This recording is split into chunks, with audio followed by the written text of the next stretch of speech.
and with the Catholics. Good morning and welcome to this live stream from the European Parliament here in Brussels. And very well welcome, especially to those who are joining us on almost all the social media channels of the Parliament. Today is the International Day Against Homophobia, Biphobia, Transphobia and Interphobia. We are going to discuss today with my guests the progress made so far in the EU and the current challenges. I'm joined for this discussion by the President of the European Parliament, Roberta Metsola, and two members who co-chair the Parliament group on that monitors the EU LGBTIQ actions, Marca and Terry Reintke. Welcome. Thank you for the invitation. If you want to be part of this discussion, you only have to put your comment or questions in the comment section. And I'll put as many as I can to my guest.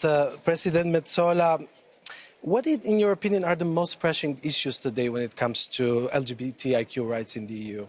Well, I think this Parliament has stood for a very long time in pushing against resistance in a number of countries for progress of equality, and this is the day. Every year I say I wish we don't have to have a day where we need to remind everyone where we still lag behind. But the European Parliament and the European Union, you can say, is a beacon for where those rights have seen the biggest leap, both in terms of legislative changes, but also in terms of societal changes. We are still very far away, but at least we can very much with colleagues, and it's a real honor for me to be with Thierry and with Mark, in order to push a little bit for better equality and recognition and understanding of people's wish to live in the world as they want to live.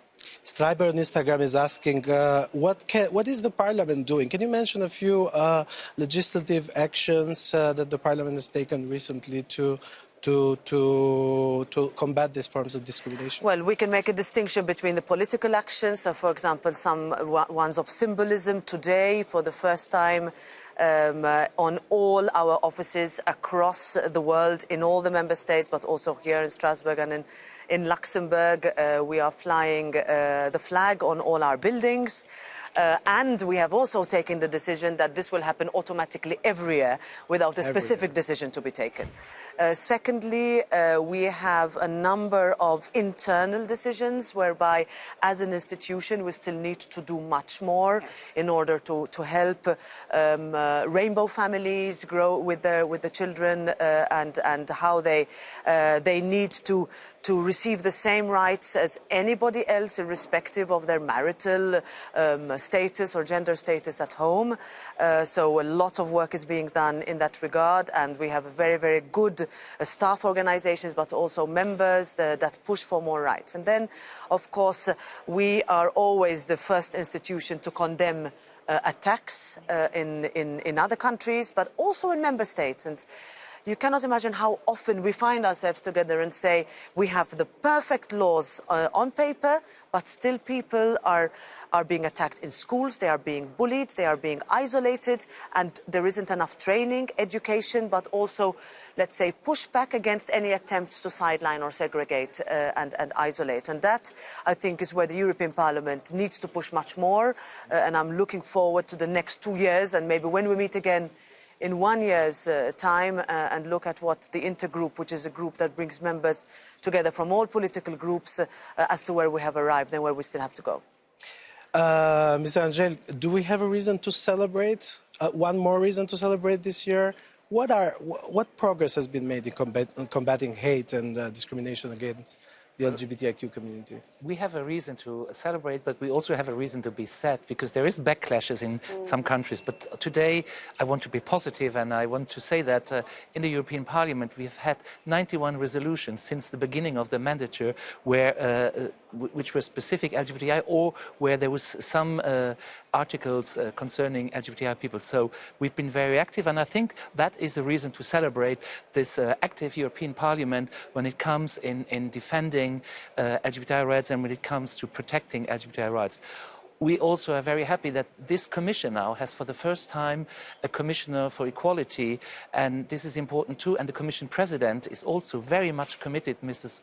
Ursula von der Leyen, for a union of equality. And the parliament is a strong ally to the commission in realizing this union of equality. And I think we should celebrate that, but not forget that there is backlashes, not forget that there is hate speech, not forget that there is a strong anti-gender movement who wants to bring us back into patriarchy, who is attacking not only LGBTI rights, but also women's rights. And I think, therefore, we have to be strong and celebrate today. You mentioned women's rights as well, the intersectional approach to LGBT rights. How important is this? And how important is it to address it also when it comes to legislations and actions? I think for the European Parliament, and I think inside of the intergroup where we are working across border and also across member states, we now have members from all member states of the European Union. An intersectional approach is very important to us because we see that the attacks that Mark and Roberta were already speaking about are also coming towards different groups and that they're trying to really roll back on rights that have been fought for and that have already been acquired in a lot of ways. So we try to really counter that together and to obviously stand up for LGBTI rights, to mention the strategy, for example, where we are going to push for recognition of parenthood all across the European Union between member states. We are looking forward to adding hate crimes to the list of EU crimes, which I think will be a very important step to safeguard our community. But we also look beyond that, how we can work to fight against racism, how we can work to promote the rights of people with disabilities. And I mean, always, if you talk about these groups, there is an overlap because there are, you know, people from the LGBTI community who are facing racism, people from the LGBTI community who have disabilities, and we are trying to really see that together to have a full picture and then to horizontally fight against all forms of discrimination, because we want to live at the end of the day in societies in the European Union where everybody can live freely and free from discrimination and free from violence. And yet we see the numbers. According to this report, this survey is pretty old because it's like almost 3 years old, but still, in 2019, the European Agency, Union Agency for Fundamental Rights found that discrimination on grounds of sexual orientation, gender identity expression, and sex characteristics was actually increasing, 43% compared to 37% in 2012. How do you interpret these figures? How do you, as a politician, see? Do you see that there is a regress in this sense? I think I would interpret it in that way that, yes, there is regression. We see very aggressive and systematic campaigns against the LGBTI community. And I have to mention Poland and Hungary as the two, I think, worst examples. But certainly there are problems in all EU member states. We see that the LGBTI community is being scapegoat for societal problems, and that there is this kind of narrative that we are a threat to society. And I think we have to very firmly stand against that. But I would also say that when we look at, for example, the FRA survey, that we can see that maybe also issues that were already there before are coming more to the surface, because we talk about the issues more, and also people feel that they can speak about discriminations that they are encountering, that they can report it to the police. And I think that is why it's important to stand firmly against any kind of queerphobia, but at the same time also to really highlight these issues, because only when we address them, we can actually raise awareness around them and then change society for the better. Can I jump in here? Because what Terry says is really important about when you collect data, where it comes from, and how many citizens of the EU, let's focus on the European Union, people who live in our countries, actually report incidents that are committed against them. We have seen an increase in some countries, but in others, because of let's say, societal being led by governments that are allowed to push it down, for example, for reports not to be made in order to disincentivize the possibility for you to say this is not okay, for parents to be able to tell the children, listen, be careful now because this is coming in this country. And if I can look back to countries like mine that joined the European Union with that hope of protection for all rights, for everyone, then what we are also seeing is that countries that once they enter the EU, they think that nobody's going to keep check on them, nobody's going to control what's happening, and you can backslide, as Terry mentioned, in specific countries, and we are seeing this across the board. So what we, I think, have to do as a European Parliament, first of all, is to be not only the promoter, but the reminder that those rights exist, encourage reporting, but also in this building, for example, if something happens, you are going to be protected. And it is not always obvious that that is the case, and that is known to be the case. And you all mentioned discrimination and hate speech, but this sometimes President Metsola is coming from politicians. It does somehow fuel this sort of hate crimes. So what are the dangers of this rhetoric, you think? Yeah, we see it everywhere, in this House, in all countries, and that is a very dangerous and increasing, I don't even want to call it phenomenon, but increasing fact. What we have done, however, in this Parliament is establish a very, let's say, constructive pro-European centre of the House, let's call it that, whereby we can fight against that. Because if we don't, it is so easy to use populist narrative that verges on hatred, to have that hatred pass by because we think it's going to go away if we don't fight, if we try to not to do anything about it. And for many years we actually looked away or allowed too much to be said when it was unacceptable for it to be said. And if we look at, for example, what has happened, very difficult 2 years because of the COVID pandemic, and we are now seeing an increase of cases because of societies reopening, people meeting together, and therefore attacks increasing. We have seen that coming our way in all cities across the European Union. What we have seen in this House is that where there were attempts to create so-called LGBTIQ-free zones, something I didn't know existed as a word. When I stood up and said, look, you know, for me, this is not something that can be acceptable in the European Union. And we were joined by colleagues from most groups in this House, and it is that constructive core that needs to push back against increase of attacks, speeches, and it is our responsibility, especially as elected representatives, not to let that easy populism take hold, especially when looking in the next 2 years when we are going to start preparing for our elections in 2024. And we all have that responsibility. No one can exonerate himself or herself from it. You mentioned, yes, rightly so, the infringement procedures, that the hate speech that has been going on in some countries, especially Hungary and Poland, where there were concrete attacks on the LGBTIQ community. What the Commission also launched the infringement procedure. Is this enough? And what else can be done, Mr. Angel, to ensure equal treatment of the LGBTIQ community for people, no matter where they live in the EU? Well, first of all, it took the Commission a long time to get into infringement procedures for Poland and Hungary, and we and the Parliament, we're really pushing that there's also a suivi, that they will that there is a follow-up of that, and they can count on us that we will, because we've been in contact with activists in Poland and Hungary. We've visited Poland and Hungary, and we see the situation there. And these people there, they believe in Europe, they believe in our values, they believe in the European Union, so we cannot disappoint them. So really, I hope that these infringement procedures will come to a positive end well, that's. But I just wanted to come back to what Roberta said before. This Parliament, we have so many allies. This resolution, when we declared the European Union as an LGBTI freedom zone, was voted by 498 members of this Parliament out of 705. And that made me proud. As a gay man, it made me proud that we have allies, that my rights are respected by my colleagues. And this is, I think, was a very strong message also to our friends in Poland and in Hungary, that they know there is a strong group in Brussels. The European Parliament stands for your rights. Here in the EU, we pride ourselves when it comes to anti-discrimination laws against the LGBTIQ community.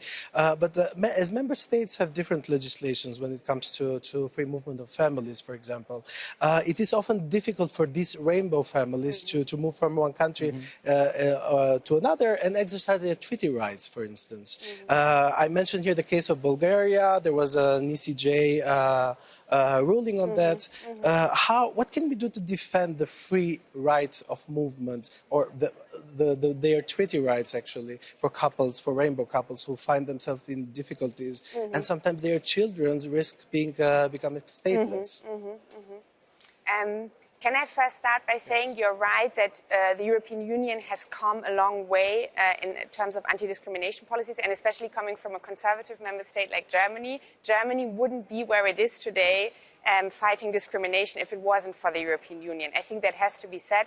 But at the same time, we also have the Horizontal Equality Directive that has been blocked now for many, many years in Council, which would actually be the next step in really providing protection from discrimination on all grounds of discrimination in all sectors of our society. So to really fulfill that promise of the European Union to protect people from discrimination, we really urgently need to add that to the list of policies that we have.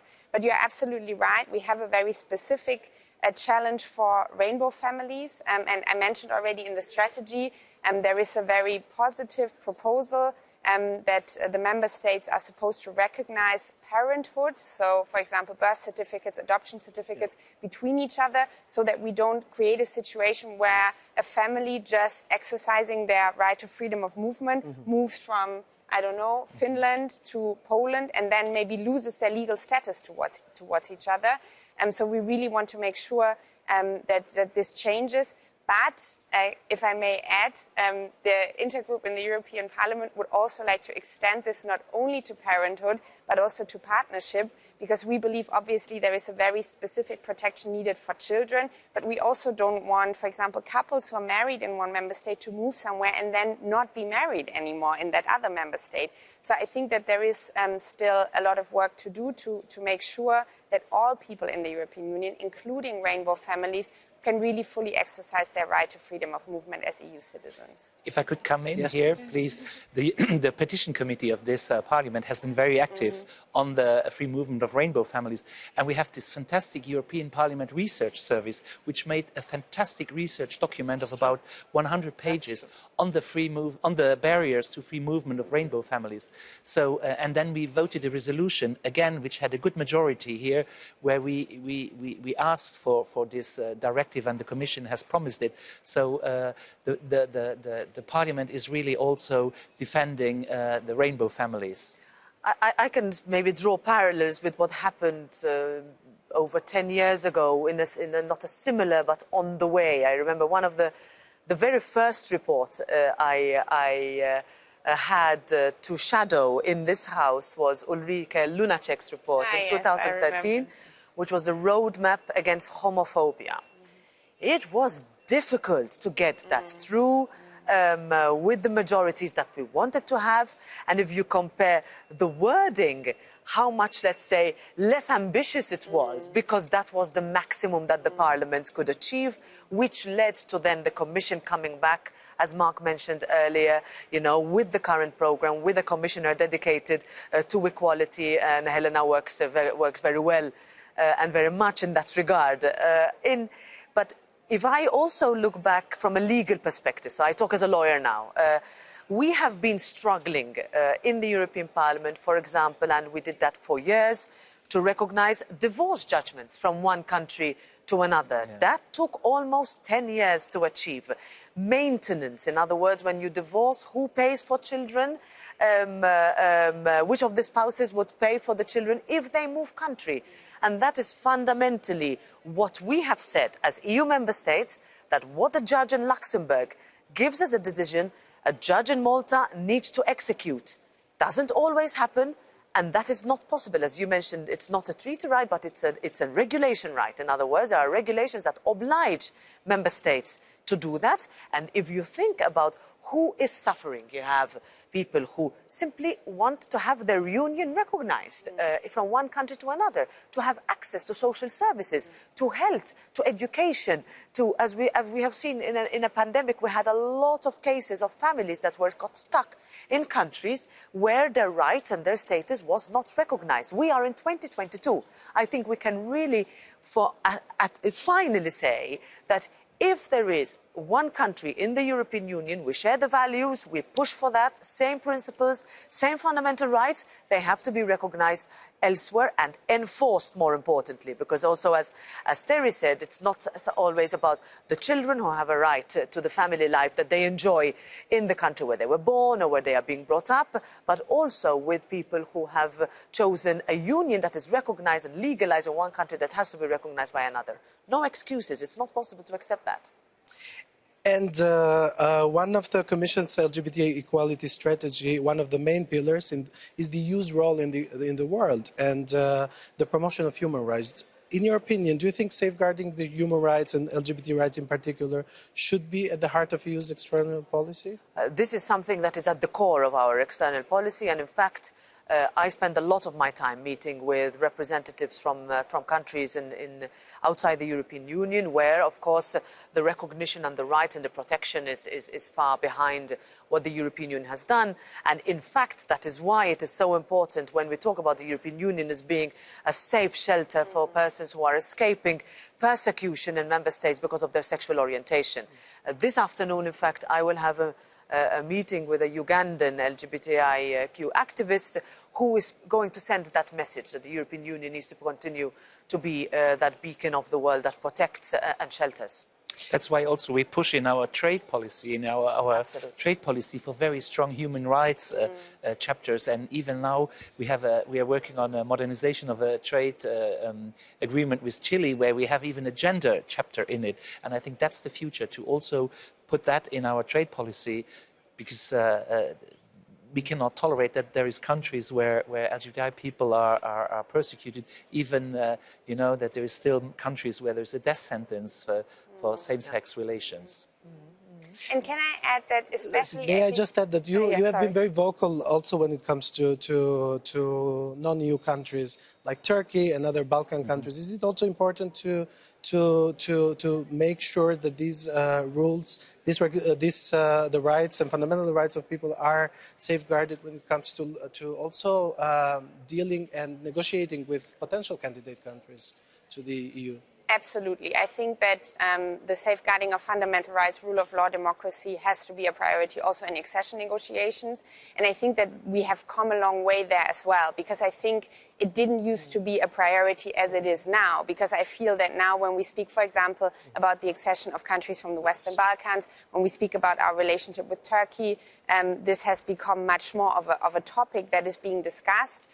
I still think we can, listen even more to the activists on the ground, specifically because in the intergroup we are always working. Obviously, we do parliamentary work, but what is also important for us is really to include the community in every single decision that is taken, because at the end of the day, the people from the LGBTI community know best what they need.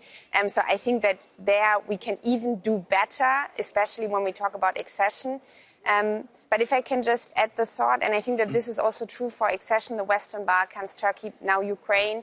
When we look at the world, we see that this struggle between democratic societies and autocracy, authoritarian rule regimes, that this is really sort of fueling, especially now with the war in Ukraine, where Russia, an autocratic state, has attacked a democracy. And I think that when we talk about what makes democracies, what is kind of the core of democracies, it is also, next to obviously having democratic elections, having a system based on rule of law, it is also the safeguarding of fundamental rights for all people in society. So I think especially in this sort of world situation that we are in right now, Roberta spoke about the EU being a safe haven for LGBTI people, but I also think a beacon of hope that we live in societies where this struggle for fundamental rights, for democracy, for rule of law is working, where we are moving forward, where we make progress. I think a lot of people in the world look at the European Union and say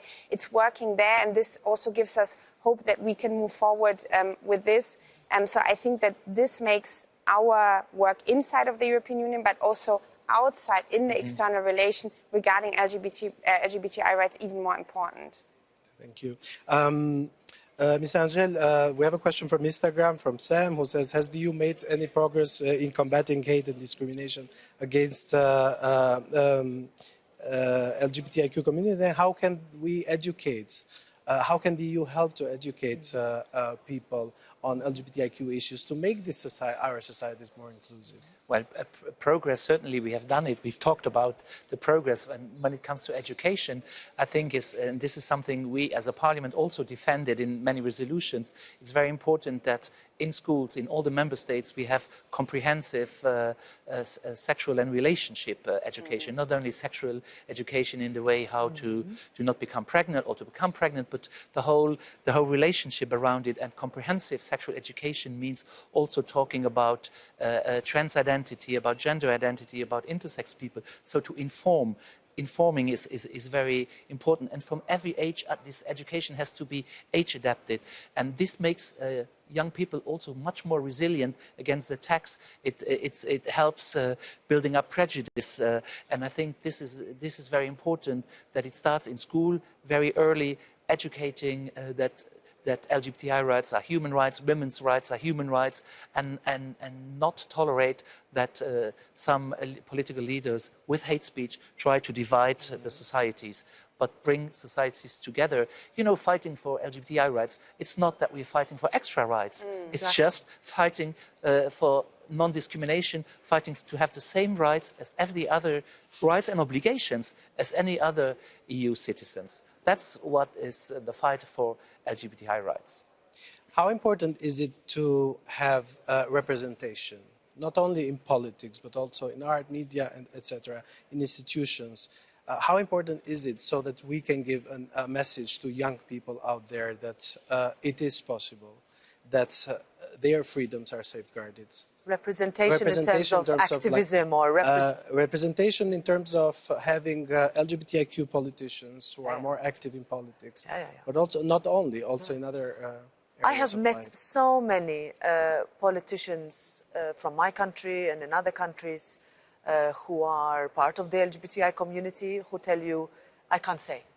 I can't say because I would not get elected, or I can't say because I will be only identified with that as that. And that has made me think quite a lot in terms of how we balance between the fight that you fight and how you are, as Terry said, the beacon of hope, because we can do it because we have seen how what we say, what we do, what we decide in terms of laws that we adopt, it actually makes a difference in people's lives. I have 4 boys. I would like that all the teachers that teach my children actually tell them and educate them, and so that they are, let's say, aware of what they need, or how they need to be, or how to. But to be honest, when I had this conversation with them, it's almost like, well, of course, these are obvious. These are obvious. Like, why are you even asking us this? And perhaps we have to, and I have to learn that when compared to when I went to school and we had to learn certain things for our children growing up today, but again, in European schools where the discussion is there, it's present, and it's even, let's say, not a concern because it's taken for granted in terms of openness, in terms of not even bringing it into the conversation. So I think it's a little bit of both, that we need to make sure that you have the protection, you have the awareness, you have the education and the training for the, let's say, the societies that are growing up, not to have to ask the questions or wonder whether they need to fight for something more. Is that enough? Of course not. And as we heard earlier, I mean, we have regression, we have backsliding, but we can also celebrate the fact that for younger generations, this is something that they expect from their politicians, they expect from their teachers, from their activists, in order to say, look, yes, this is something that we can all agree on. Far away, but I think we can manage. Terenke, you are very engaged in activism on LGBTIQ issues. You identify as a member of the community. How important is this to you? And how do you see this progress as politician? Does this help you in your politics? She's the best, huh? She's the best, to be clear. No, but you know, when Roberta was talking about this, like, I used to be in a secret relationship because my partner did not want to come out. That was a very, very difficult experience for me. And then when I started to be in a relationship with my wonderful girlfriend, we talked about it, and I think we also jointly and very deliberately agreed that we want to be visual, that we want to be visible in society with who we are, that we are in a lesbian relationship with each other, because I think that at the end of the day, when then you have people who are so obviously part of the community, it also becomes something that is much more just accepted, that people don't even think about or talk about or make an issue about so much anymore. So I felt that this was something that would help to just speak about it, to make people see that this is a completely normal way of having a family life. And I still hope, I know that yesterday, I think second league football player came, a 17-year-old second league football player came out in the UK, which I only have a lot of admiration for, because I think especially for male football players, it is still a very big challenge to overcome. And I think we have to show this admiration, we have to show the support, because this really takes courage. And then I hope that not only in politics, but as you say, in arts, in academia, in sports, everywhere, because LGBTI people are everywhere. We are part of this society, and that's why I also think that we should be visible everywhere where we are. And yeah, in politics, in sports, and wherever it's needed. And I hope with that, actually then, maybe in a couple of years, we don't even have to talk about it so much anymore. Yeah. We don't need an IDAHOT specifically anymore, because it's just so accepted in society that we can raise our rainbow flags every day. Yes, now we have an... I'm very confident that they will arrive, because young people are so open, for them it's not a problem. And coming out, maybe in a few years, nobody has to come out. Just live your life, you know. Do you know that was going to be my question. For how long do we still need to do this? Well, I hope not for that long, because I'm very confident in the youth. And now with the conference in the future of Europe, I met so many young people, and this parliament engaged in bringing so many young people together. And when I address the subject of LGBTI rights, it's such a normality for them. And as I said, I hope that in a few years, nobody has to come out. You just live your life. Do you know any straight teenager, 16, going to his parents and telling, or her parents and telling, hey, mommy, I have to tell you something, I'm heterosexual, or and this would be the ideal, that just live your life. Exactly. You have a boyfriend, and people say, okay, he's gay. You have a girlfriend as a woman, lesbian. If you're trans, non-binary, just live your life, and then I'm sure that in decades to come, if we fight this anti-gender movement and we push them back, then this will happen, and people can live the way they want without being discriminated. That's what we are fighting for. Yes. Absolutely. We're reaching the end of this discussion, but I want a short message from all of you regarding Ukraine. The war in Ukraine has driven so many women, especially, and LGBTIQ people across the border, especially trans women and men, to Hungary, Poland, and other EU countries, whose identity may not be recognized in these countries. So what, in your view, should member states, EU states, do to protect their rights? President Metsola. Well, for me, I think that we should be quite concerned about what we are hearing about reports of trafficking of women in many countries, Ukrainian women and girls. So this is something that we are pushing now, also the Commission to look at the legislation and see whether that can be a specific framework of protection. We see it every time there is an influx of members from a third country. We saw it in 2015. With the influx from Syria, and we are seeing it again now. I think our message has to be consistent. Europe has opened its heart and its homes for Ukrainian elderly people, persons with a disability, women and children. I saw them myself when I went there, and I think the rights that they are afforded should be the same like every other citizen of the European Union, and everyone else living in the European Union should be afforded. And that means that if we need to protect them and call out where discrimination is taking place, we should do it no matter where that happens. And again, our fantastic European Parliament Research Service has done a study on the effects of LGBTI people, the consequences of the Ukraine war. And there's a few problems. First of all, we know that trans women with male gender marker in their passports, they're not allowed to leave Ukraine. That's already a huge problem. And those who can leave, there is problems with hormonal treatments. We have to ensure that they have access to health, and some countries do not provide them this hormonal treatment. So here civil society, ILGA Europe was very active in doing this, but this is something we have to ensure. We also know that Ukraine is the country with one of the highest HIV prevalence in the European Union. And they're not getting treatment. And I've been an activist, an ambassador for UNAIDS, and I know how important it is. Yeah. And we have to support also Ukraine to send treatments, because there have been supply chain disruptions. So we have to support the people who stayed in the Ukraine, but also those who managed to flee, that they get their treatments, be it HIV treatment for those who are infected with HIV, be it for trans persons who are in transition or intersex person who need hormones, and it's very important to ensure that. And that's something I'm very happy that the activists, ILGA Europe and others are really active on it. Can I just, please, because I completely agree with everything that you said, and I think specifically also now looking at the large number of refugees coming from Ukraine, but maybe it's also a good reminder that in general the EU's refugees policy needs very, very urgent reform, because we were speaking a lot about fundamental rights, and the fundamental rights of a lot of refugees trying to find shelter inside of the European Union at the external borders are really being, we say in German, kicked with the foot. So we really need to work on this, and I hope that now, with the situation that we have, with the great challenge that we have, that maybe there is also going to be movement. We know that certain member states have blocked progress in this field. We really urgently need to work on what we have, and I hope that with this situation now we can actually bring some dynamic into this discussion. In one very short question, your message to the LGBTIQ community out there? Be who you are, love who you love, be proud of all your colors, and we are going to support you.